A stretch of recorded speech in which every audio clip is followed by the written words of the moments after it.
Welcome to the Awkward Conversations podcast. This week is the SDLP candidate for Strangford. We're very excited to meet Conor Houston, and we're love to hear what he has to say. Thanks for having me, guys. Good to be here. So I guess to start us off with, what was your big driver to actually run for the SDLP, or what was your big what was the big impetus there to make the big choice? Yeah. Well, I suppose throughout my life, when I was at university, had this desire to want to help people and make change and do good in the world, and I saw the law as a way of doing that. So I practiced as a human rights lawyer and was involved in a lot of sort of at the time cutting edge cases and human rights law, and also in the criminal justice system. And through that role, I know I got to help a lot of people, a lot of causes by advancing rights. And I also got to represent a lot of people in terms of ensuring they got a fair trial. And during that time, I suppose human rights lawyers are very much at the coalface of justice. And I got to see a lot of the injustices in our society. And I became more and more interested as to why people were ending up in our criminal justice system, particularly young people. So, and one of the sort of defining events was the flag protests, you may recall, in the city in Belfast. And I represent about a dozen young men who had got caught up in the rioting, and represented the court, and the dictator come down to say if you were involved in rioting you had to go to prison. So nearly all of these young men ended up going to prison. And this really affected me because I realised politics had failed them, society was failing them, and of course it was right that they were held to account for their criminal acts, but I could see that we weren't solving some of the problems in our society, and I just was becoming more interested in how to solve issues around addiction and poverty and things that are holding people back. So that began a journey, and I've done a lot of work then in civic society, in a lot of youth projects, a lot of community projects, and I suppose all of those experiences kind of brought me to a place where I felt, well, if you really want to affect change, the best thing to do is to try and do it through the political process, and that's why I decided to step into politics. That's really interesting. And did the people you were defending from as a result of the flag protest see the irony and a person from a nationalist background coming to try and help them in their predicament? I think that's the interesting thing of what happens outside of politics, is that I don't really remember ever with a client, in almost 10 years of practice, having to explain my identity or my background. Now, to be blunt, in many instances, I suspect people knew, or they had an idea, or they had a perception. But I certainly didn't feel that it was ever sort of an issue. And for me, it was certainly never a way. I genuinely... and I suppose it's what I want to bring to politics too, is I represented whoever came in front of me to the best of my abilities. I didn't care what their background was, where they came from, class or creed. It was just about making sure that their rights were upheld and that they got a fair trial, and that genuinely is the kind of politician I aspire to be, which is that I see injustice, I see poverty, I see these things as wrong wherever they are, and I want to help people and I want to represent people to overcome these challenges. It's nice that that's your worldview, and you're looking to make a change in our society. So it's a very kind of noble pursuit. Is there any particular policies which you think is like a low-hanging fruit which you can tackle, or is there anything that's jumping out at you to say, look, we can this isn't a hard challenge, guys, if we change this could make a clear impact? Is there anything? Goodness, I mean, there's so many because of all of the things I've been involved in. I suppose there's many things. I think there's anti-poverty strategies there's things we could do very quickly to really tackle poverty. Poverty is a political choice in terms of whether we want to solve it or not.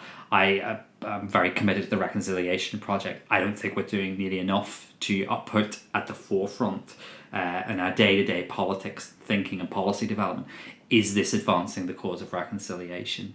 And as part of that, what are we doing to tackle sectarianism, which is unfortunately still a huge problem in this society? I've been chair of a special school board of governors So the challenges around our education system, and particularly special educational needs, is something I'm very passionate about. I've done a lot of work since I've entered politics. One of the issues I sort of picked up early from people contact me was the issue of access to GPs, and I've gone and met a number of GPs to sort of understand some of the challenges. So I'm very interested in how we can empower sort of that community-based healthcare and social care. I think there's, again, a lot of stuff we can do there.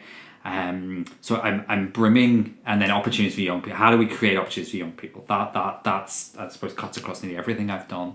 So I think that they're kind of the areas, and I have lots of ideas, and I'm very fortunate to have good connections across community and across society that hopefully can bring to the table to really think about these issues. But the big thing, and when I was applying for this opportunity and to stand as the Strangford representative, I was asked, what do you want to, what's the big idea, and for me, where we have to start, and I think this is after the election in common, all of us in politics, is what are we going to do to create good government? Because the structures we have, I think many people feel, just aren't delivering. They're not functioning properly, they're dysfunctional. And I think all of us are going to have to ask, how do we create good structures of government that delivers, government that people can, that is accountable, that if somebody makes a mistake, there's an accountability to that. Because if we have good government, if you have good structures, if you've good cross-departmental work going on, then that's how you can solve all of the issues I've just mentioned and more. But what can we do then if there's one party here fielding 30 candidates who have said that it's a big possibility that they might not even engage in government and might withdraw from it after the election? Yeah, well, I mean, I take it you're referring to the DUP, and I think that the DUP will have a difficult election. I think people are angry, after 15 years in power. There's not an awful lot to show for it, and with things like RHI, the catastrophe of Brexit and their handling of it, and their continuous bad handling of it, and the protocol, and not taking ownership of mistakes that have been made, but also always saying no, always seeing the problem. And I am, what frustrates me is be part of a solution. I have offered to anybody in unionism where there's issues around the protocol to sit down through dialogue so which we understand and see how we can resolve issues. And that is the only way we make progress here. So the DUP will have to, after this election, for all the bluster, we'll have to sit down around the table, because it's the only way we're going to resolve any of the issues that are affecting people. I mean, I hope in standing in this election that the electorate will send a message to the DUP that they don't want that kind of politics, that they do want government that works, that they will elect politicians and political parties that have committed to getting into government, to making things work. But that's ultimately, the DUP have put the choice to the electorate, and that will be up to them. Like in the macro scale, in 2017, unionism lost its majority in Stormont for the first time ever, with Alliance and the balance of power, neither nationalist nor unionist majority. Alliance are widely tipped to possibly double their seats and cover an even broader area. So the unionist majority is not coming back. Do you think that unionism/loyalism is struggling to deal with losing the historic majority that they've held on to for almost 100 years? Yeah, I mean, I think I keep saying we're in a position now whereby we're all minorities now.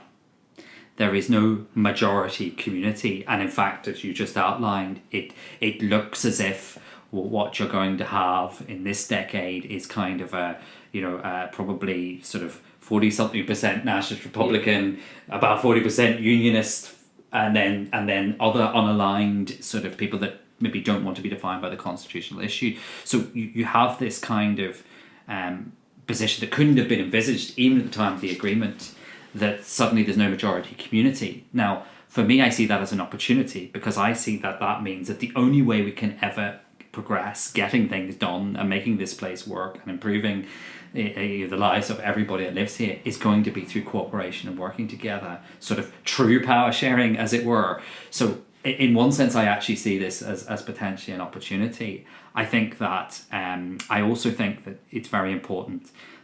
You know, are there unionists, and particularly I have a lot of friends in the loyalist community. I've done a lot of work in the loyalist community. I do see a fear and an almost existential threat at times to their culture identity, and that's why for me, even talking about these sort of crude numbers and majorities and not being a minority anymore, that to me actually speaks to me as someone who has as a constitutional nationalist aspires to build a new society for everyone here, including the loyalist community, everybody that lives here. That's a responsibility. So it's not about being in any way triumphalist or in any way denigrating unionism as a political ideology or Britishness as an identity to say it's now in a minority or it's lesser. In fact, that's a responsibility to say, well, actually, how do we now make sure that what we do together and we build that truly shared society? And obviously I aspire and I believe that the way to do that is through a new constitutional arrangement on this island, to be imagined and to be designed by all of the people here, not by just me or one political party. How do you combat that if, as leaders of unionist parties have said, that they wouldn't engage in that process? Like, because even the thought of engaging, it's probably electorally very damaging, but just probably on an emotional level, maybe they just think, well, why would I? I mean, I think I would distinguish here between some of the formal projects. There are civic projects that are effectively campaigns for unity, and they're perfectly entitled to be that. I respect that, and there's people are able to come together and debate those kind of issues. I think we need to differentiate. There are quiet conversations going on by many people within the unionist community as to what the future looks like and what it holds and where they sit and where they stand. So I think, and I think it's also about saying and recognising that why would any unionist get involved in a debate that's about the, as it were, the end of their political ideology? I think we've got to show more respect that unionism is a legitimate outcome. It is a legitimate proposition to put to people. I'm arguing that building a new island together with unionism is the best way forward, but I think we have to be very careful that it is perfectly legitimate for unionism to present a union that includes people like me as well. And in fact, if we do this right, what you get is a kind of a, instead of what our politics has been defined, which is that kind of binary and toxic and one over the other, what you end up with is potentially what I envisage as kind of a race to the top, where you're trying to sell the best possible outcome to people, and hopefully in that you create the touch points for a future new agreement where you say, well, we can do this and we can do that because that's what's best for our people. So okay, I was going to ask, so I think I've maybe brought this up on the podcast before, but it is very interesting. So I'd be kind of in the other category of friends who are loyalists and friends who are Republicans, and the thing that I have, the thing that I notice very much that both communities have, and this is not casting aspersions on all members of either community, but it is interesting in casual conversations that I've been having with people, is this where if I speak to my nationalist friends, they're obviously talking about the IRA and the atrocities that they committed, or from maybe their point of view, the armed struggle, or however, whatever description you want to put to it, is that they're uncomfortable denouncing, like, and I can ask, and when I ask my friends, they're not able to list, oh, well, this was completely unjustified, this particular action or this particular bomb was completely unjustified. They're not able to name it. And then the same chatting with my loyalist friends who, if I say, like, if you look at the injustices of, like, the no jobs, no housing, no one man, no vote, or one man, one vote, all those kinds of injustices that were levelled against the nationalist community. So it's interesting that, like, both communities, and I'm not saying this is all members of the community, but both communities have an element where they're very able to see what the other side did that was wrong, but they're not able to recognise it in their own. How do you combat that? Well, and I think there's two things to say. The first, sorry, that was such a long introduction to a question. I get that it was important to put the premise there. I think there's two things. Firstly, obviously, as a constitutional nationalist, a tradition of coming from a tradition of constitutional nationalism. Our party were non-violence. Our party were about civil rights for everyone that lives here. It's always been about seeking agreement. So just to be clear, and in fact, one of the frustrating things I think, particularly in the environment we're in at the moment, is that I feel sometimes that there is a lumping of the SDLP into the box with Sinn Féin. And okay, yes, we aspire to some form of constitutional change on the island, but I can assure you they're radically different views of change on the island. To the point that they're very different ideologies, and they come from very different traditions, very different places. And the history of constitutional nationalism, its opposition to the IRA, its opposition to all political violence here, I think sometimes has been forgotten, and that tradition existed and continues to exist. I think in terms of what you're alluding to there is the irreconcilable narratives that exist. I having through law and through civic groups I've been involved in, I think what we're going to have to accept is the idea that we're going to be able to, as a society, agree the singular narrative of what happened here during our conflict is not happened. But I would argue that give me any historian in the world who will point to an event in world history and say there's one singular narrative. Yeah. Okay, there may over time be a shaping around a certain particular view of it, but what I'm saying is there's always the competing narratives of what was happening at the time. And I think how we, in dealing with our past, accommodate those competing narratives is going to be important. But then, as a constitutional nationalist, I also do feel that we have to say now, looking back and into the future, that violence cannot have a place in this island's politics. It should never have had a place, and it should never have a place going forward. One thing that we did want to talk about was the time you met a really high-profile Orangeman, Donald Trump. Can you tell us a bit about that? So I was invited by the then Taoiseach Enda Kenny to the White House. Every year, as you know, a delegation go from the island of Ireland, from Northern Ireland, from the south to the White House for an official ceremony. There's a whole range of events. The White House is just actually one of the shortest and smallest events of the whole week, but you go to Congress and there's all kinds of meetings, and one of the things, I mean, it's often perceived as a jolly. I think it's actually very important to realise the absolutely disproportionate access and influence this tiny island has at the heart of America. No other country in the world has a day that is dedicated to them in the White House like that, and the access in Congress and all the rest. So there's huge relationship building opportunities in that way. So in the spirit of that, it wasn't just a free bar. Well, in the spirit of that, I got the invitation and I went, and when I was at the White House, I was introduced to then President Trump, and it was not something I aspired to do. He would not be my politics. I find him egregious. He should have been impeached. No, he should have been impeached probably twice. And look, I sometimes look back on that and go, did I make the right decision in accepting the invitation? Because I know many people from here who had they been invited, said they wouldn't have accepted, and I respect that. I suppose I have always taken the view that we need to, and it's an ongoing debate as opposed to a finite one.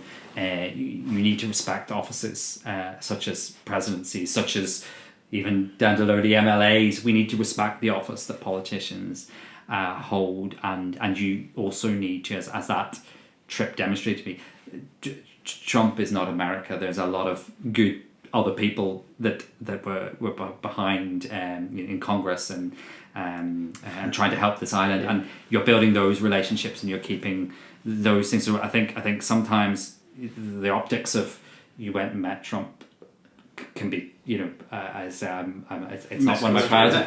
But at the end of the day, I was proud to be there representing my country. I was proud to be there with the Taoiseach, and with there was a very broad delegation of us there from across the political spectrum, across business, civic society, from right across Northern Ireland and the South. So it was an honour to be there that week and part of that. It must have given you a great deal of pleasure to witness the Taoiseach giving Trump a very public kick in the balls. I think that was the I think that's the proof. There'll be those who listen to this who you shouldn't have gone morally. But maybe for people watching who maybe unfamiliar, what was the background there with what did Enda Kenny? Well, I think Enda Kenny was actually in his last weeks as Taoiseach, so I think he was in a position where he's like, hell, I've got a free hit here. A bit like a free hit in cricket, where he's like, well, what's going to happen here? I'm not going to be back in the White House.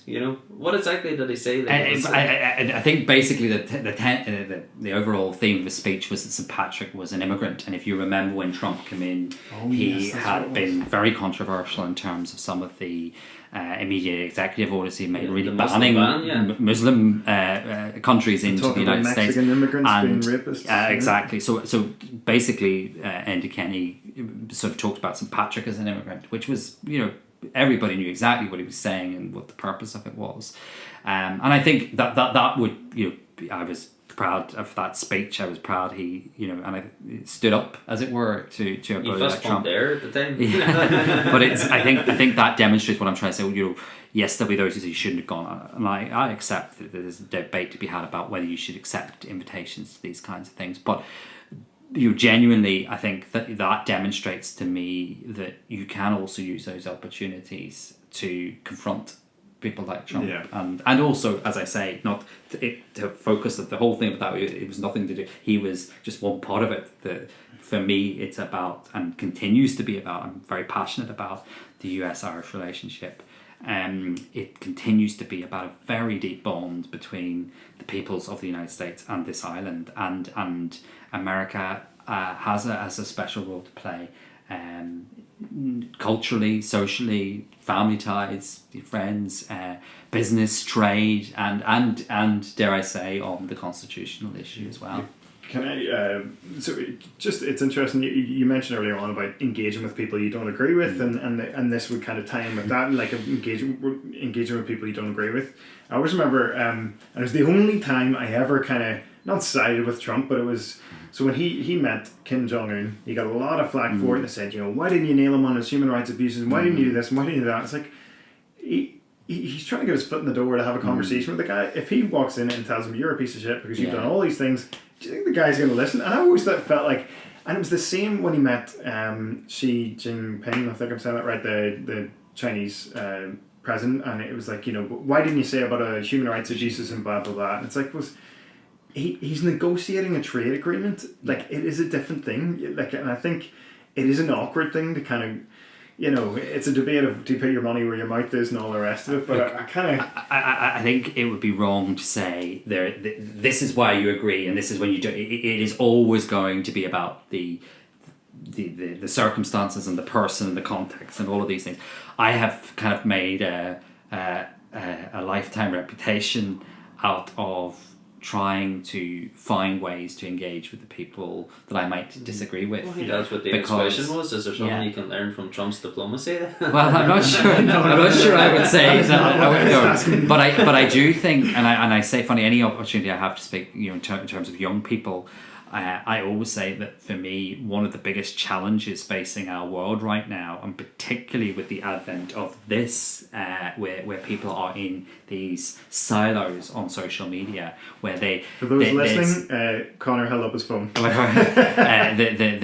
outrage of somebody not agreeing with you, or and I hear, and sorry, not just you're right across. I don't know anybody who voted for Trump. I don't know anybody who voted for Brexit. I don't know anybody who believes that. I don't believe.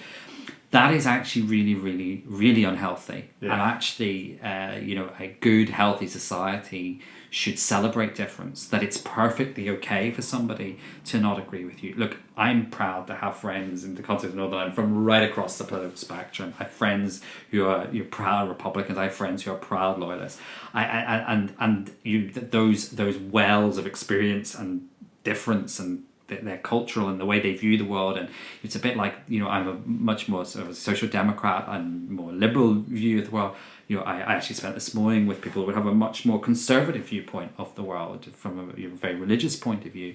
And for me, it's about finding the areas in which you can have common ground, because there is always common ground. There's always something you can find to agree on. I know that sounds difficult to believe and say, but you can. And I think there's always, my mantra has been, it's about relationships, about building relationships. Can I ask you about your TED Talk speech then? Yes, so that was I did a TEDx talk just over a year ago now, and that was really the theme of my talk. It's all about relationships, and that is something I hope to bring to political life. And in a way, it's a funny thing, because there is almost a perception in politics that you have to be fighting with someone, there has to be an enemy, there has to be this kind of, and actually very often you go, when you look at that's just, I was going to say world history, but when you look closer to home, when is it that we have made progress? Well, when you have made progress has been when relationships you could not have imagined working have worked. The famous Chuckle Brothers, Paisley and McGuinness. People coming together to try to find that mutual respect. And that's why, for me, relationship building is the path to reconciliation, which is, to me, my political call, and I want to be part of advancing the cause of reconciliation in my lifetime. I've tried to do that in various ways, and I hope to do it in politics. But the only way to reconciliation is to find ways to build relationships with the people you disagree with, and I've had even in this short political career so far, I got some of my posters taken down, my political posters in the Newton Arts area. One of them actually was found in a hedge by Peter Weir, the DUP MLA, and Peter brought it into his office. And he rang me, he said, I just want to use it in the office. And I went down and cut it off him. And, I publicly thanked him that, because I thought, well, there's a good example. Yeah. Politically disagree. I'm fighting him for his seat. But you don't have to be disagreeable. You can have that mutual respect and that decency. And that's what it's all about. And I think that actually people, that's what, when I hear it in the doors, that's what people want. They want people we don't have to agree. In fact, it would be really unhealthy if we all did agree with each other. Yeah. But actually what they want is the ways in which you can sit down and figure out, well, let's try to figure out where the common ground is and how we can find a way forward. I think one of the challenges in Northern Ireland, too often, the word compromise is seen as a dirty word. And in my TED Talk, this is what I talked about. Actually, the art and the ability to be able to have a very strong view yourself, but be able to then accommodate someone else's view in some way. That's a really difficult thing to do. But it is how you bring about real and effective change. I don't believe in change which is about beating someone down. I believe in change by bringing people with you by persuasion, and that starts with mutual respect and a commitment to building relationships.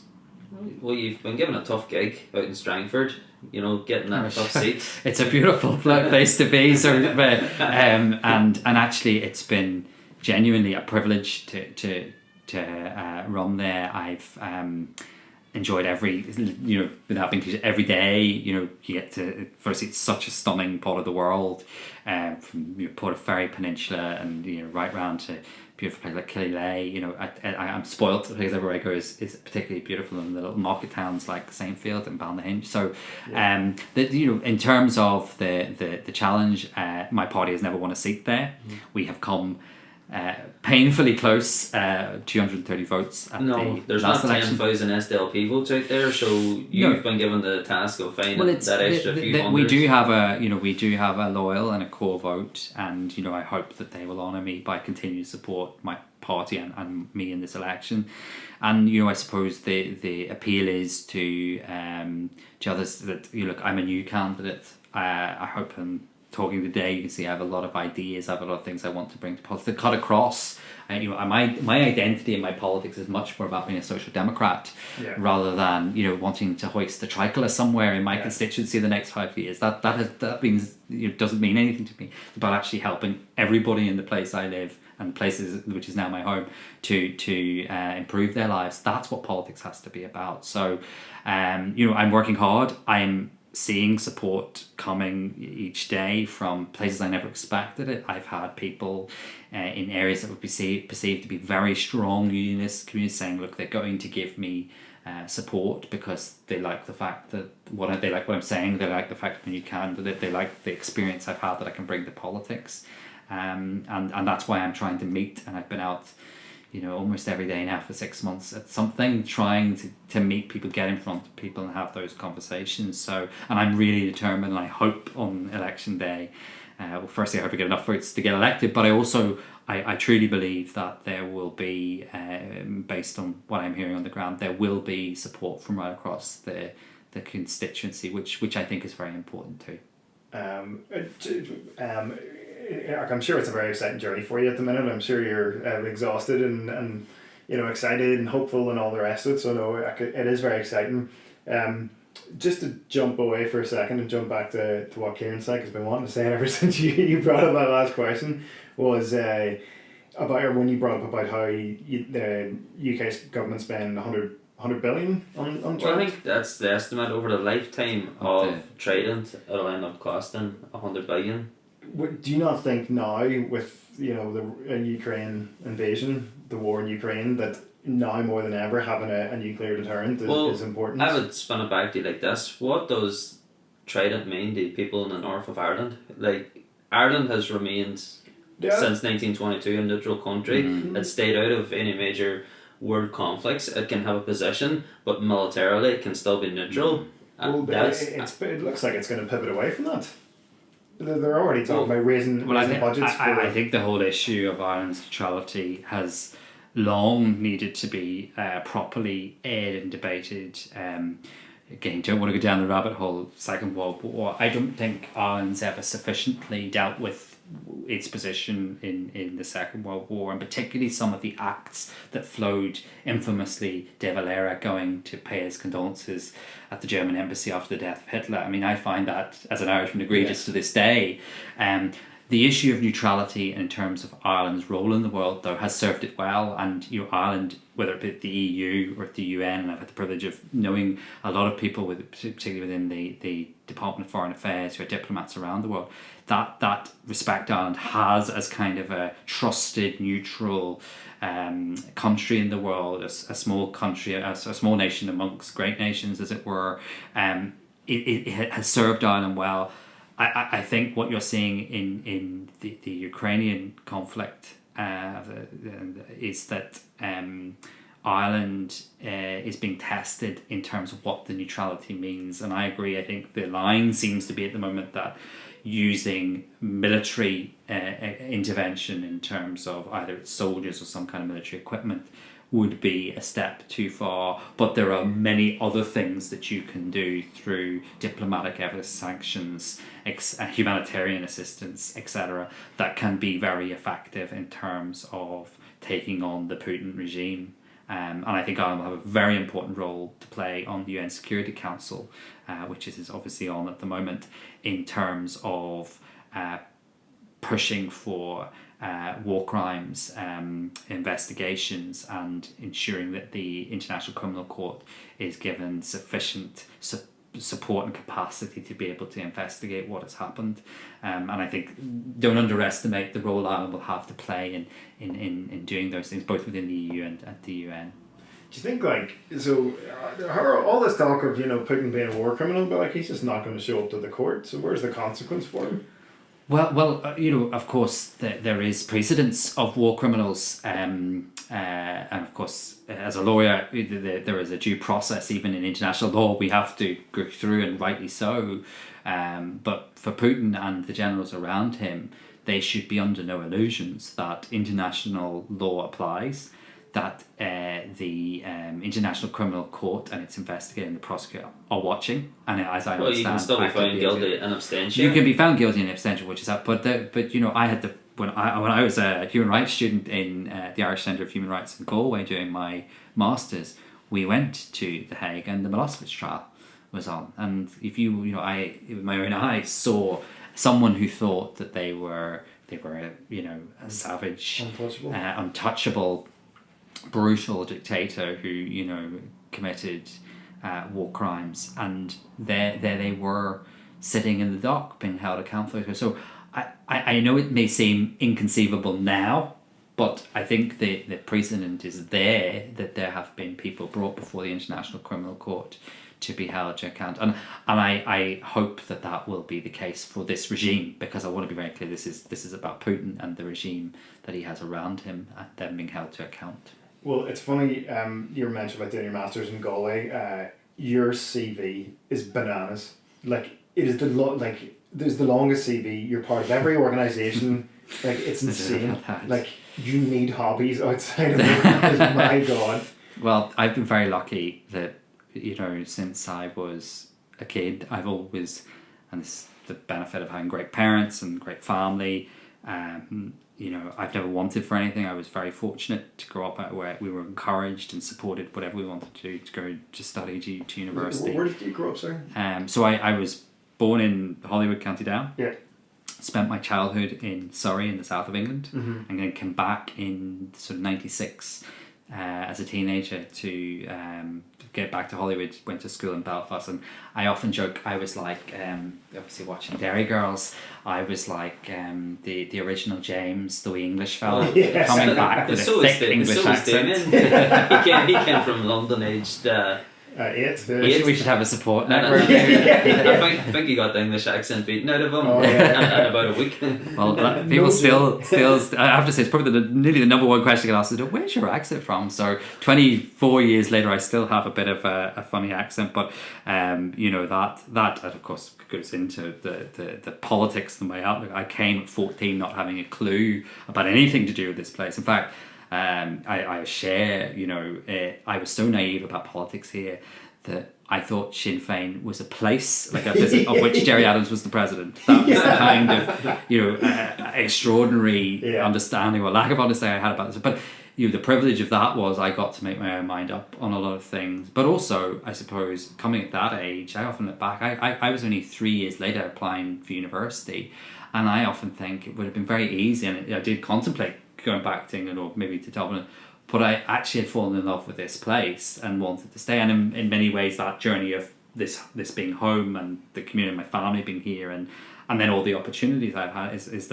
that's why I'm so obsessed with this place. So you say, well, I've been just very lucky that I have been able to relentlessly pursue my passions, and if there's something that I'm interested in, I have been able to go and do something about it. And I remember a number of years ago, as a gay man, I became very interested in, you know, well, what are we doing in schools to help? Because when I was at school, we did talk about being gay. It was just a taboo. It was just shut it down. And I found a charity in Dublin called Shout Out, which has a great relationship with Cara Friend here in Northern Ireland, and I ended up going onto the board of it because it provides workshops in schools across the island of Ireland, and it's all about it's not about a political agenda. It's not there to sort of force any issue or things like marriage equality. It's there simply to say some people are gay, some people are straight, some people are non, and you know, being able to get involved in those things, you know, on the board, help raise money for it, be strategic in terms of what they do and how they do it.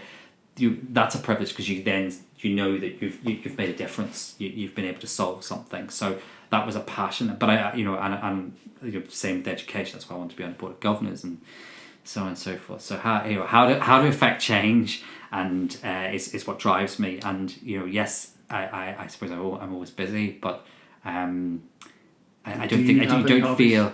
Yeah, well, I enjoy walking. I enjoy spending time traveling. Traveling is my big passion, so that's kind of my escape. Anywhere and everywhere, travel.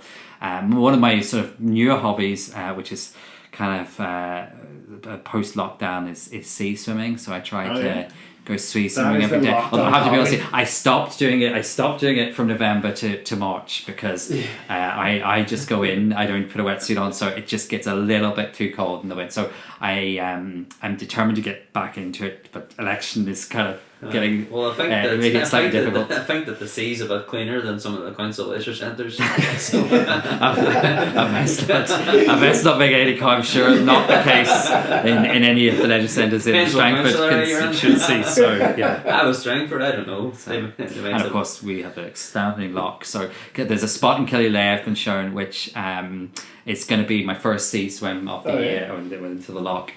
There's a place there where people go in the canoe. I was told I could swim there, so my commitment to Michael says I will be swimming there at some point in the next couple of weeks, probably around Easter. Like, I'm on Tinder and every single person's bio sea swimming. It is the thing now. Everyone's doing it. It's like.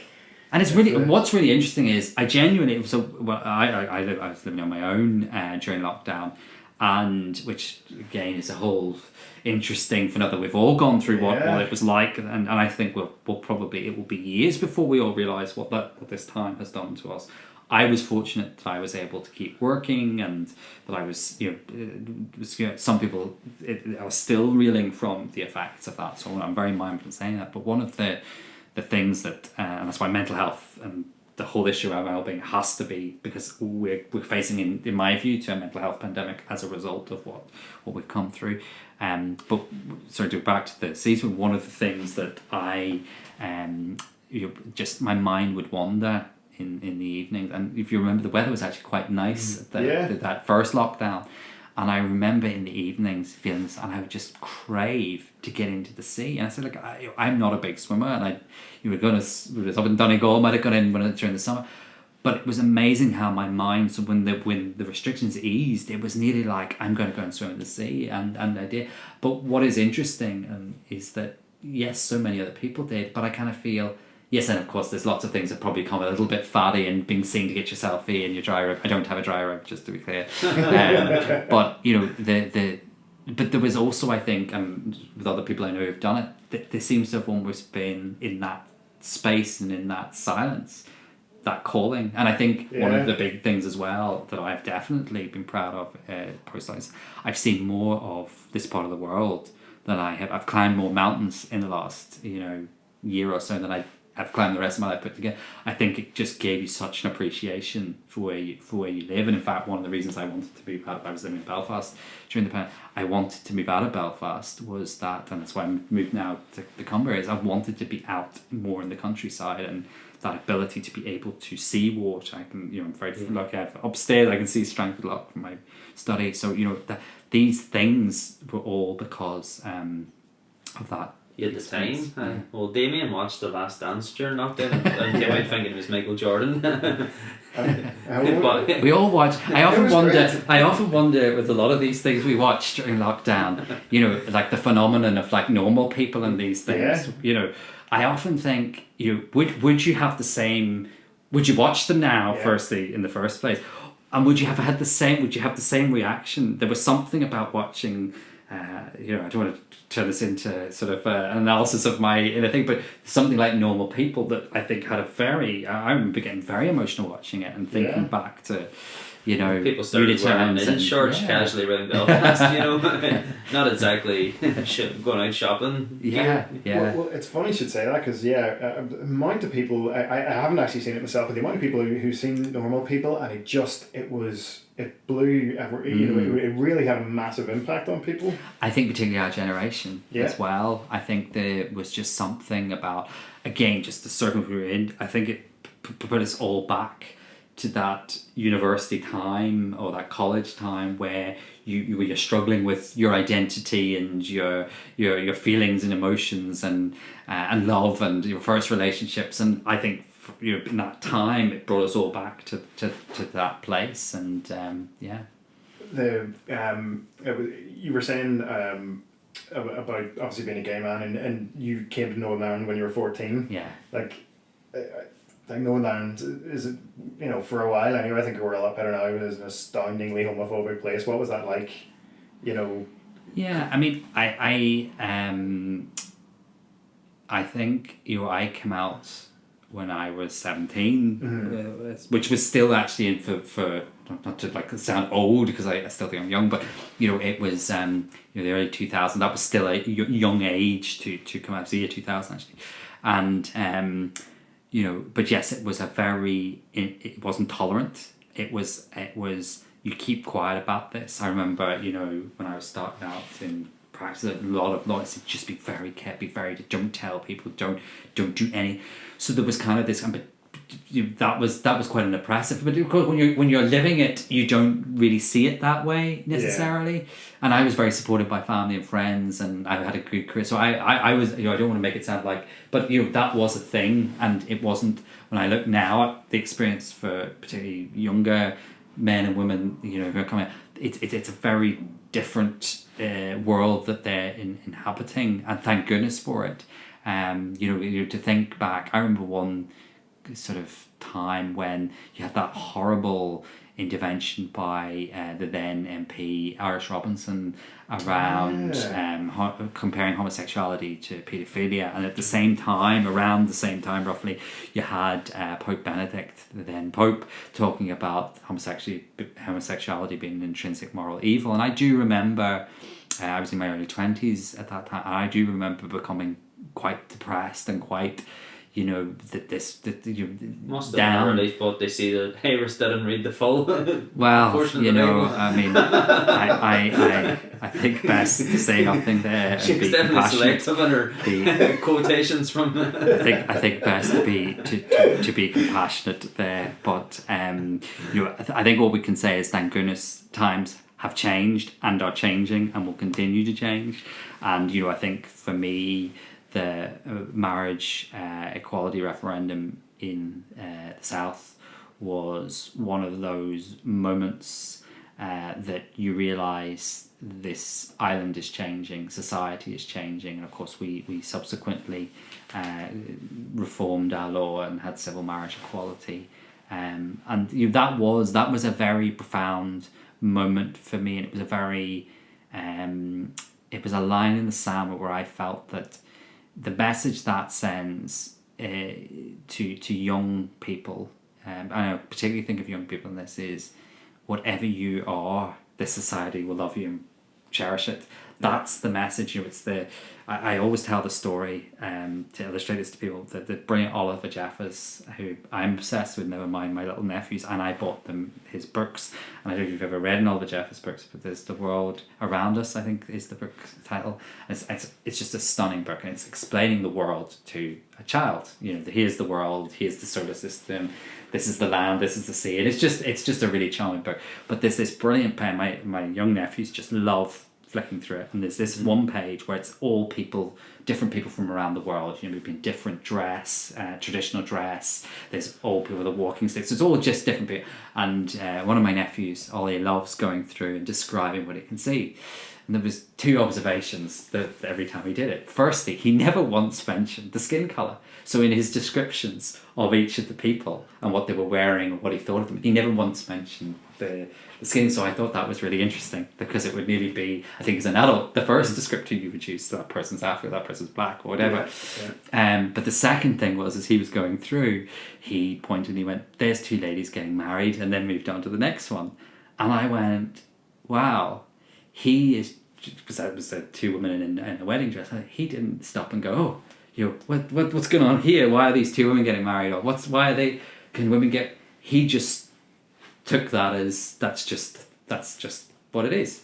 And it was a really, I know it sounds sick, but it was kind of one of those, but that's how you change society, that's how you change, because he will grow up just going, yeah, you can get married, two men can get married, two women can get married, a man and a woman can get married, and that there's no judgment on. Well, he's already more progressive than a DP candidate. And I think that's my vision of the kind of society we want to be.